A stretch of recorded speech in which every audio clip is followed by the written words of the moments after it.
TIA の田坂です。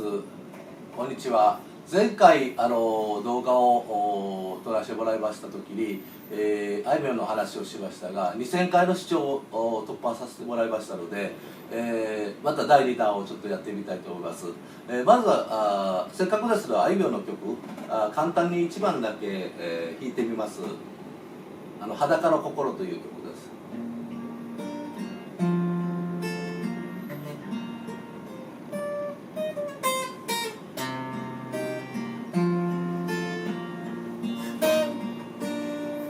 一体このままいつまで一人でいるつもりだろう。だんだん自分を憎んだり誰かを羨んだり、いつかいつかと言い聞かせながら今日までたくさん愛してきた。そして今も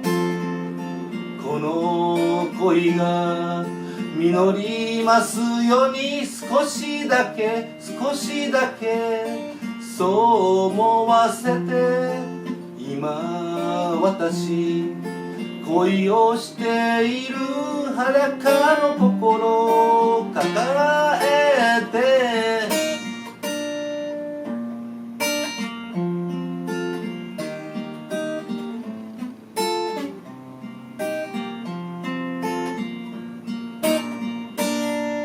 はい、どうもありがとうございました。いやいやいや、すごいですね。いえいえこの前、田坂さんとちょっと前回対談させてもらって、はい、であいみょんをね、あれから僕ちょっと聴き始めたんですよ。はいはい、で曲を5つチョイスして、でちょっと聴いてたんですが、はい、マリーゴールドで「君はロックを聴かない」で「生きていたんだよな」、はいはい、あとメジャーの死ねですね、とあとこの裸の心で、僕この裸の心がね一番好きだったんですよ。でいい曲だなと思って聴いてて、でまた今日田坂さんの今ここで聴いてですね、いいですね。まあ裸の心はですね、あいみょん3年前に作ったんですけど、今年3年前作ってたら3年前ですけど、今年5月からシングルで出しました。で初めての彼女10枚シングル出してます。初めてのシングルでバラード曲で勝負してみるということで出したんですけど、これすごくヒットしまして、いい曲ですよね、バラード。僕ね、これ2週間ぐらい前から少しずつこう5曲チョイスして全部聴いてて、最初はね違う曲の方がね、マリーゴールドの方がなんかこう割とこうとっつきやすいっていうか、そうですね、聴いてるうちにね、だんだんこの裸の心が一番好きになって、裸の心が落ち着くんですね、聴いてたらね。そういうことですね。で、実は今回第2弾はですね、前回はあいみょんから会社経営を会社経営を学ぶということですね。今回はあいみょんから人間学を学ぶと。人間学というようなことを話してみたいと思います。前回の動画でやっぱこう反応良くてですね、いろんな人がこう見てですね、で中で確かね続編第2弾やりましょうとそうですね、発言があったんですよね。だからそれいつなんだってこういろいろ問い合わせも来てましたので、ちょうどいい機会なので。そうですね、で前回が経営ですね。で今回人間学。そうです、あいみょんから人間学をどういうことですか。前回と話が重ならないように一応話していきたいと思います。またあいみょんから学ぶことって多いと思うんですけど、やはり人生を学ぶとどういうふうにして成功していけるかと。人間学っていうとイコール人生ってことですか。そうですね、人生を学ぶね。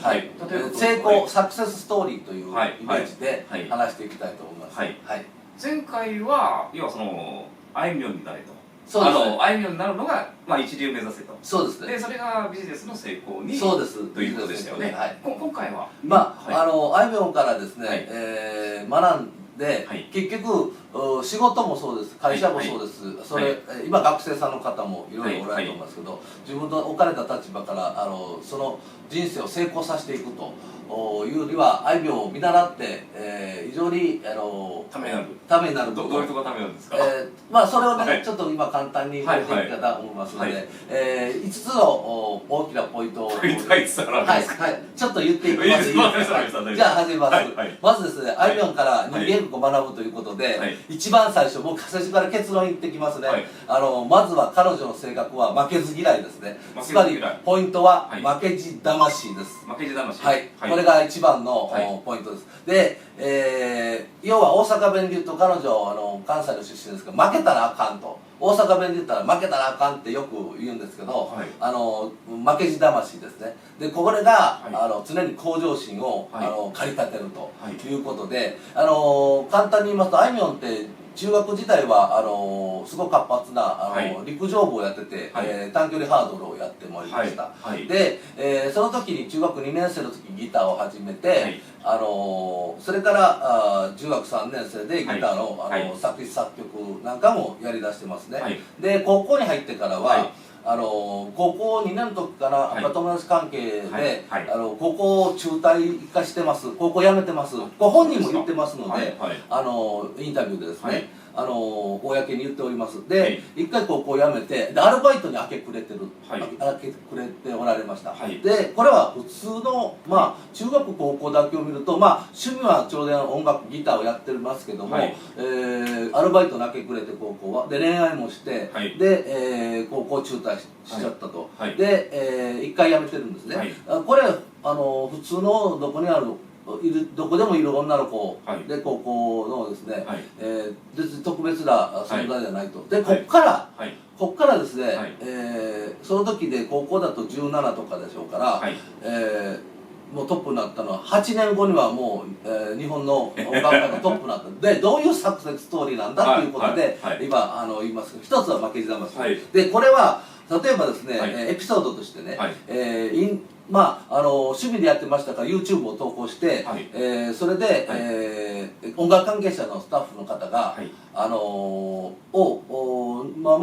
いいセンスがありますねということで、あいみょんにツイッターでコンタクトを取ってきたんですね。でその時に、君はセンスあるしトップを狙えると。であいみょんはこのおじさん怪しいなと思ったらしいんですけど、でまずは契約する前に、いきなり契約なんてありませんか、音楽会社とですね。まずはどんなものか見るためにあいみょんに、3ヶ月ぐらいでですね、50曲自分で作ってきなさいと、作詞作曲をですね。であいみょんそこで負けじ魂ですね、もうある程度作ってたのもありますけど130曲持っていった自分で作った曲130曲ですよ、3ヶ月ぐらいで。もうそれはもう普通じゃないですよね。130曲なんてもう私今社歌なんか作って1ヶ月半で1曲できましたけど、3ヶ月で130曲ストックもあったとしても50曲は最低作ってきなさいって言って、それはすごいハードルだなと思った宿題なんでしょうか。思って出された宿題をあいみょん軽くクリアしたと。でもそこには簡単にあったんじゃなしに負けじ魂っていうのがありますよね。絶対に負けたらあかんと。新しいね感じの子ですけどね。そうですね。強いんですね。強いですね、芯がね。だからそこがいっぱい見習わないといけないから。で例えばエピソードでもですね、その負けじ魂っていうか、負けたらあかんと、要は負けたらあかんとは今に見ていろということがあって。そうです。で路上でギターやってた時にですね、みんな無視してるんですよ、やっぱり最初の路上ですから。そうすると知らないですよね。無視して通りすがって誰も聞いてないと。そしてあいみょん自分で何と思ったかというとですね、お前ら私を無視して通りすがりやがってと、いいよと、後でお前ら損をしろと、私が有名になった時にサインちょうだいとかなんか会話をさせてちょうだいって言っても、もう雲の上の人だって後で損をしろっていうような、聞かなくて損をしろって思ったんですって。で実際にそうなりましたね。本当5年後にそうなっちゃいましたね。今雲の上の人であいみょんと話したっても話せませんけど、その当時路上だったら、はい直接話せたり、はい握手でしたりサインももらったり何でもできたということで、お前ら損してろってすごく思ったらしいですけど、実際にそれを現実にしたというのはやっぱりすごいですよね。やっぱり強いところを持ってるわけですね。そうですね、芯が強い負けじ魂ですね。はいで、我々で言うとね、人生もやっぱり負けたらあかんと大阪弁に言うけど、これがまあ一つの指針です。で、第2番の指針がですね、これは戦略なんです。これはね、ただね、負けたらあかんってがむしゃらにやっても無理。例えばですけど、昔なら戦争なんかでも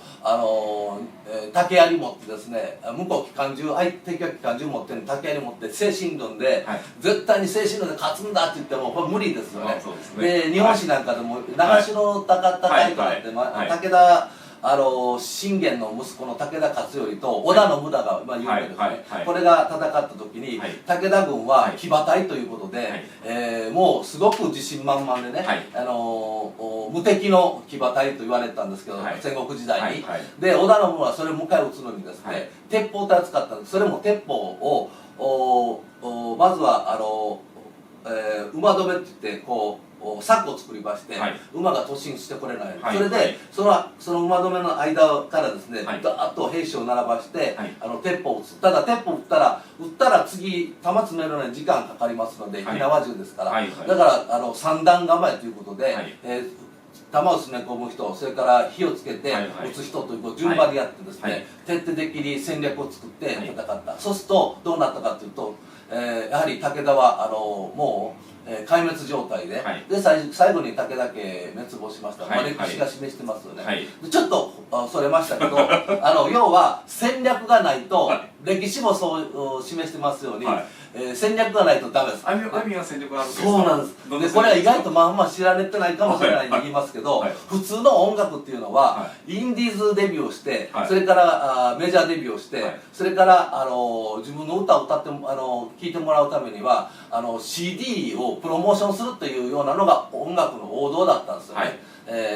でこれをずっとやってきて、どんどん有名になっていくというやり方をあいみょんは、戦略を持って違うやり方をしました。何を使ったかというと、自分で作った曲をストリーミングを使って、あとストリーミングで音楽を聴いてもらう一つは、それから2番目は SNS を使って、Twitter とか、それからインスタとかですね、親しくなったファンにはバンバン発信していくと、こう2つのあいみょんが自分で作った曲をこう周りにこう回していったわけですね。そうですね。まずはストリーミングでね、ストリーミングっていうのは、例えば今ではサブスクっていうのが有名です。サブスクリプションで、これ定額制ということですけど、有名なのはSpotify、スウェーデンの Spotify っていう音楽配信会社があります。それから日本では LINE ミュージック、それからアメリカ系の Apple ミュージックと、この Spotify、LINE ミュージック、Apple ミュージックというのは、ストリーミングやってますけども、これを使ってどんどん音楽を買って聴いてもらうということをしました。で、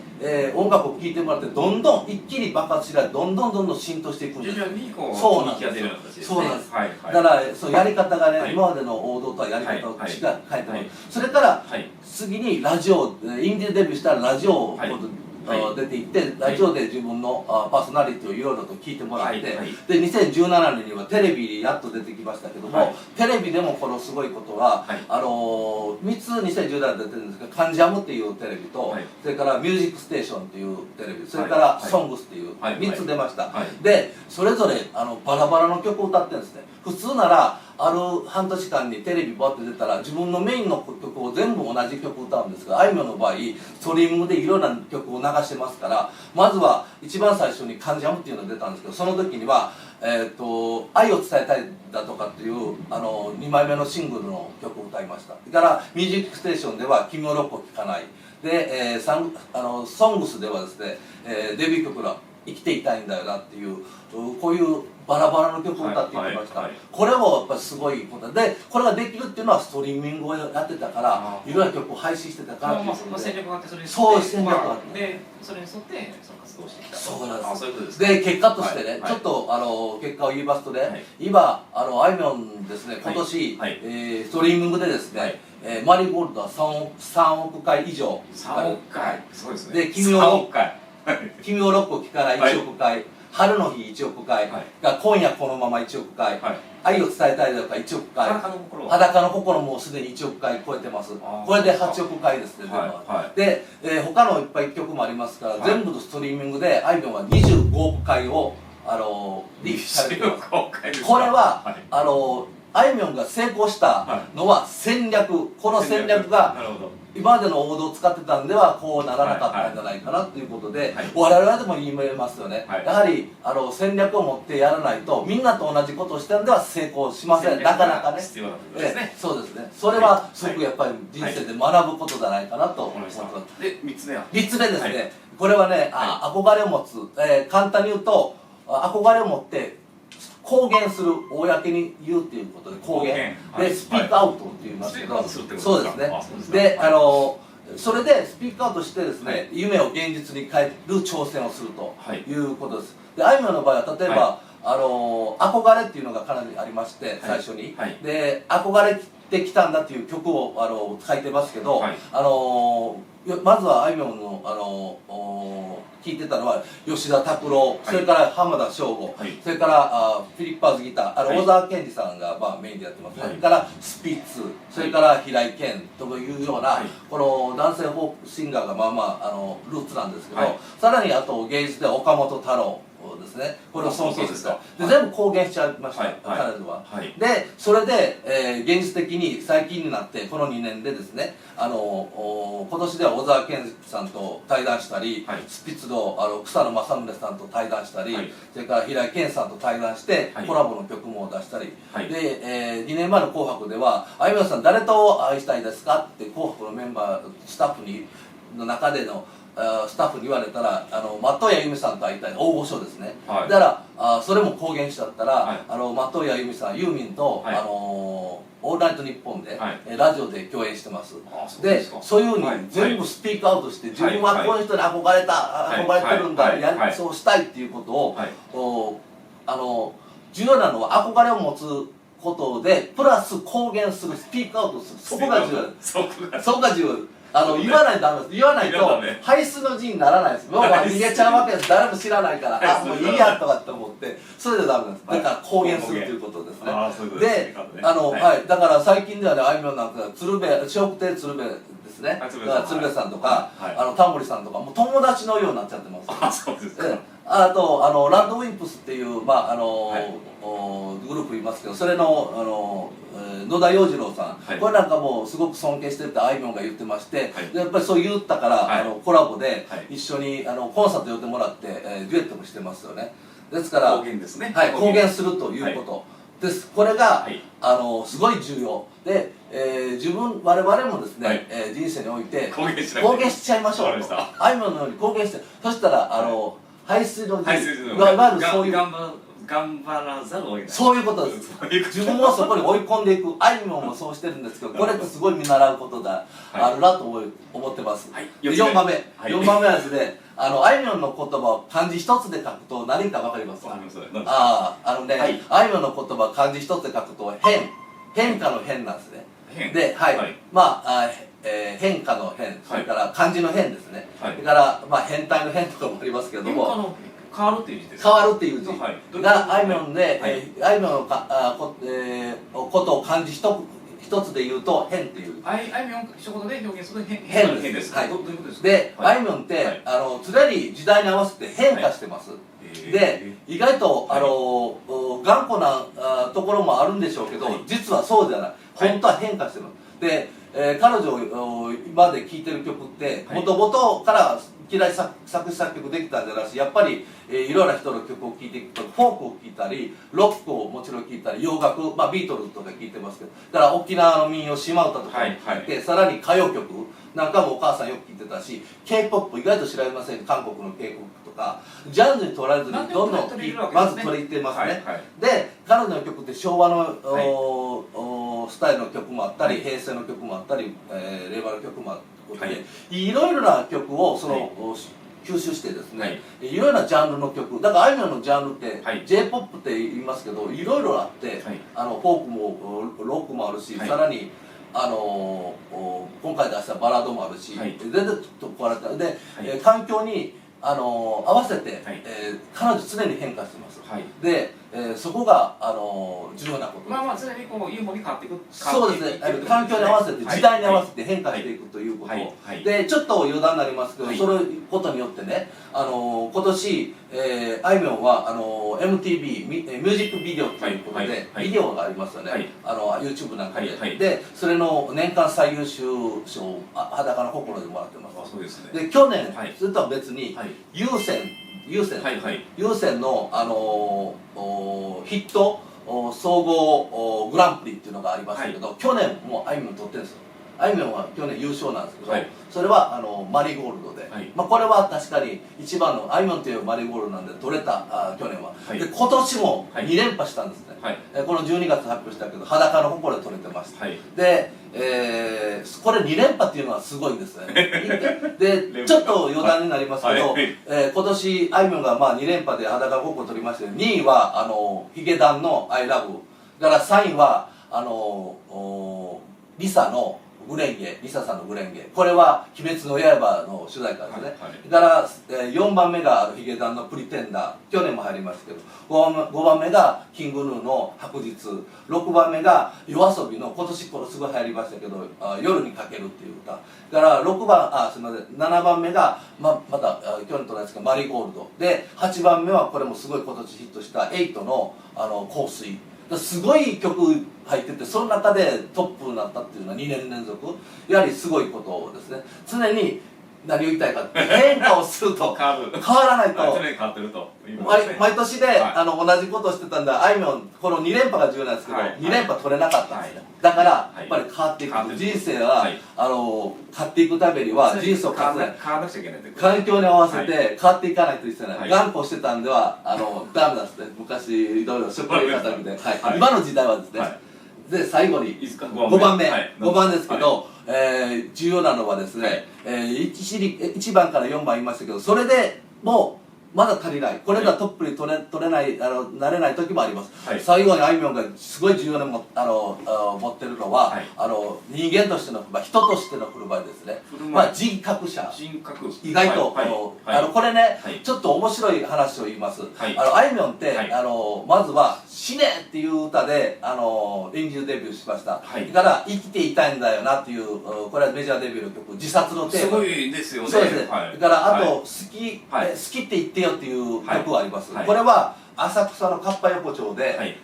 包丁を買いましたと。でその切れ味、包丁の切れ味最高ですよと。で浮気したあなたね、明日死体が2つに割れてないといいなっていうような歌を歌ってますけど、好きって言ってよ。だからあと「おっぱい」っていう歌も歌ってますし、憧れてきたんだっていうのは歌もあります。これは憧れてきたっていう歌自体はいい曲なんですけど、内容はすごいです。私の知ってるねロックシンガーはロックスターは数年前に墓の中、死んで墓の中にいます。でも掘り起こせと、お墓を掘り起こして、それでギターをまたギターをまた握らせてやるっていう歌を歌えと、そういうような曲。すごいですね。からあと「どうせ死ぬなら」っていう歌もありますけど、どうせ死ぬなら二度寝で死にたい。で、二度寝死にたいけども、隣には父ちゃんと母ちゃんに挟まれて死にたいというような歌を歌ってます。だからあと「ハッピー」っていう歌ありますけど、これハッピーっていうことはすごいハッピーなんでしょうけど、ああいうハッピーってかけて、誰に歌ってるかと、棺桶で中に死んだ人について「ああいうハッピー」って言って歌ってるんですね。そういう歌詞で、それからあと満月の夜ならとか、いいことしましょうとか、最近出たマシュマロとか、この辺はセックスソングです。ただし隠語を使ってますし、直接的な表現じゃないんで、官能小説からかなり影響を受けてますけど、そういう想像をすごく、だから今バーッと10曲ぐらい言いましたけど、すごくなんていうんですか、これって聞くとね、なんかメンヘラ、みんなよく言うけどメンヘラですね。ちょっと精神的にっていうような歌だけ聞くとね、あいみょんってメンヘラですかって言って、あいみょんがなんかやはりインディー時代かなり言われたことあるんです。で、実はあいみょんのインタビューとか、ラジオ出てますけど、全然違うんですよ。歌詞と書いてることと本人の性格っていうのは、本人の性格ってメンヘラと正反対にすごく明るくて、常に笑ってるし、飾らない性格で飾らないし、それから家族毎日ね、子弟子と家族に電話したり、それから兄弟電話したり、甥っ子姪っ子も8人いますけども、電話したりですね、家族愛もすごいし、それからファンクラブのエイムっていうファンクラブありますけど、毎日こうブログを打ってたり、すごくファンを大事にする。でファンに約束したら絶対約束は守ると。コンサートで今回コロナでできなかったんですけど、その2人に無